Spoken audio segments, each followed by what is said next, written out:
Welcome to Slash Forward. What can I say? I love witches apparently, and we're gonna express that by watching Gretel und Hansel, released this year. If you dream of living in a gritty reboot of your own childhood, subscribe to the channel for nostalgic purposes. Let's get to it.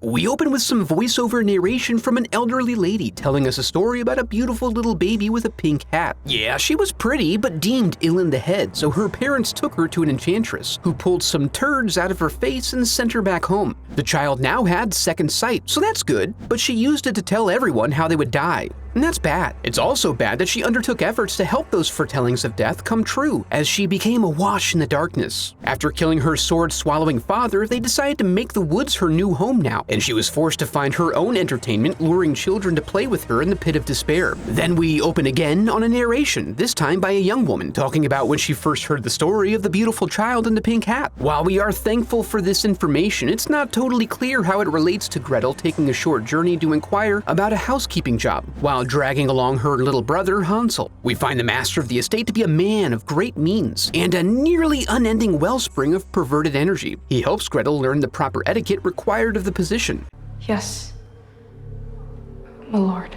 And then gets down to the important details necessary for qualifying any competent house cleaner. For instance, the status of the applicant's hymen. Her sour mother balks at her ingratitude in turning down a good job that would have gotten the kids out of the house. Gretel learns this is actually a requirement for her now since the house is so full of ghosts. There's no room for them anyway, so it's suggested that she go check in with the convent, despite the fact that there's no way they'd let in Hansel. In the alternative, they're also welcome to go find a ditch and go ahead and just die. Any indignation by this request is put to rest when their mother makes her closing argument. They soon find themselves in the woods, aiming to visit the old widow who lives there in the hope of finding a bed, if only temporarily. The home appears to be empty, but habitable, so they cozy up for the night. However, as they lay down, they discover the unoccupied house is actually very occupied, as they are chased into the yard by a strange man, who is thankfully shot through the head with an arrow by a mysterious figure. The woodsman provides them food and offers to have them taken in with the foresters, where they can earn a keep and learn some useful skills for their new lives as peasant laborers. When his hospitality is questioned, we learn that he offers this freely because virtue is its own reward. As Gretel bathes that evening, she wonders if it's wise to trust someone who appears just as you need them, and offers to provide exactly what's required. It seems the movie may have some sort of a lesson in here somewhere, but it's their best option, so they take his directions and heed his warnings before heading off along the path. They travel through the woods, only taking brief pauses here and there to discuss topics like where babies come from, and to take caution when confronted by silhouettes in the dark. We learn from Gretel's internal monologue that she has a tendency to be haunted by things that aren't there. They continue on, famished from not having eaten for approximately 8 hours. So Gretel saddles up to the snack bar and has a charming conversation with a mushroom about whether or not it's poisonous. Questionably, she trusts what the mushroom tells her, and they both tuck in and are soon delirious with the joyful satisfaction of a full belly. Now that her third eye has reached full sight, the wood opens itself to her, and she hears whispers summoning her to follow. This leads them to a rundown gate at the edge of a yard. Hansel is drawn to the house they're in by the wafting scent of cake. They pull up and peek in, catching sight of a magnificent feast laid out, apparently for no one, as the table is empty of guests and their knocking at the door goes unheeded. So Hansel pries the window open slightly and slips in. Things seem to be going well with the burglary, but then a strange old woman shows up and appears to snatch him.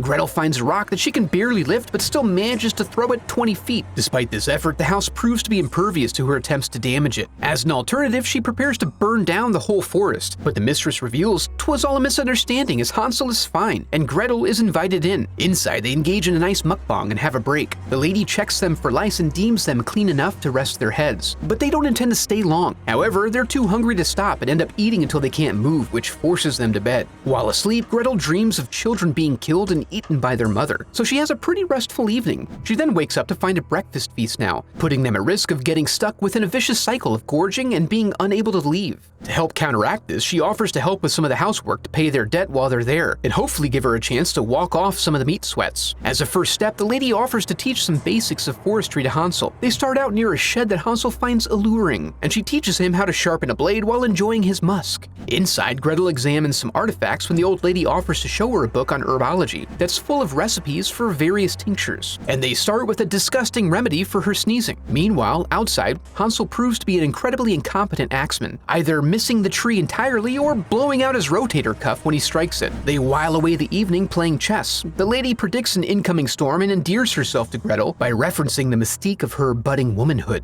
Then at night, Gretel has a vision of the beautiful child, who she follows into a strange room, where one may go to play with dead bodies if one were so inclined. As the sheet saturates with blood, she takes a little peek and then wakes up. That morning, as she completes some chores down by the creek, she notices some toys tucked away on the opposite bank and begins to wonder whether her strange dreams are derived from her new rich diet or if they're premonitions of some real danger. Fearing the latter, she attempts to convince Hansel that it's time for them to hit the old dusty trail. After all, there seems to be an unlimited supply of food and milk, but no obvious presence of the requisite animals to produce this. So either the old lady's milking herself or there's some witchcraft afoot. But Hansel is a stupid little boy, and he whinges about the thought of taking a long walk outside. So they continue feasting and chopping and doing chores. Gretel finds herself in need of a new rag as the one she's using has become full of blood. She's directed to find a replacement toward the back of a cupboard, and here she discovers some rotted paneling that reveals a doorknob attached to a secret entrance to somewhere. Meanwhile, back in the woods, Hansel runs across a pentagram and a very traditional witch, which compels him via rhyme to go check out that shed he's so interested in, but only to sharpen a saw, not for anything good.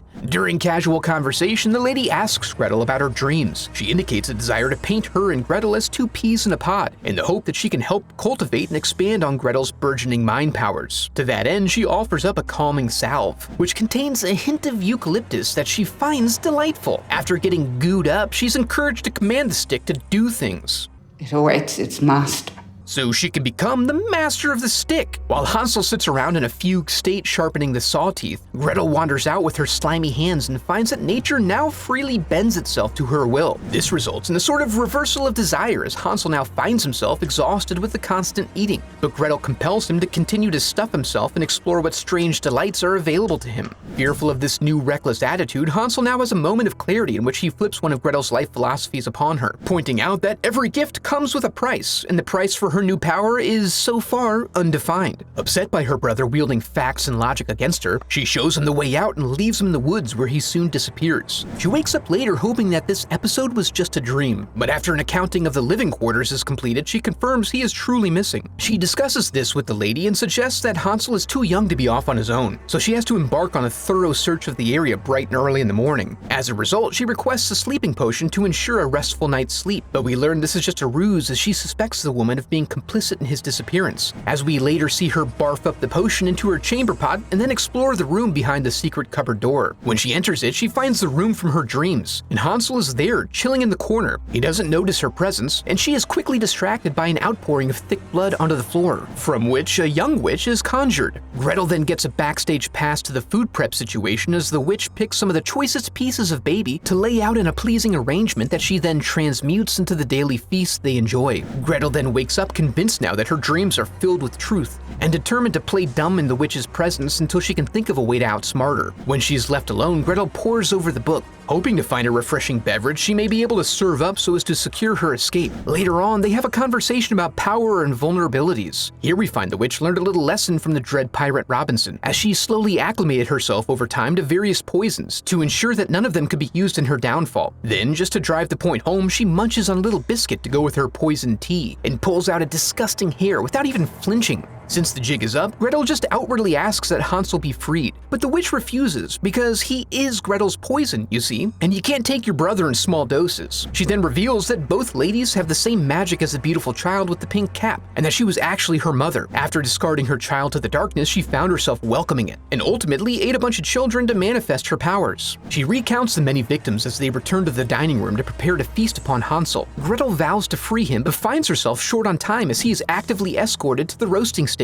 Forced to find another way, she looks inward and comes to the realization that there is no stick, and then becomes its master, easily condemning the witch to a brutal and terrifying end. And then her ill-defined powers, at just the right moment for the story, allow her to easily escape. We meet back up with the crew as they recover in the bedroom. Hansel learns the witch has vacated the residence now, and it's Hansel's turn to follow suit. Gretel freely gives a piece of herself when he leaves, but indicates her intent to fork off on a different forking path, leaving him in the capable hands of the great horse spirit. Hansel returns to his boyhood home, now exclusively occupied by ghosts, while she goes off to find herself and, in the process, write her own story, like in every hit Natasha Bedingfield song that's ever existed. And with their captor gone, the spirits of the children are now free to find peace, as is Gretel, and as are we all. I have a website set up where you can support the channel through donations or merch, and I'd like to take a moment to give a huge thanks to my donors memorialized in the Hall of Headshots.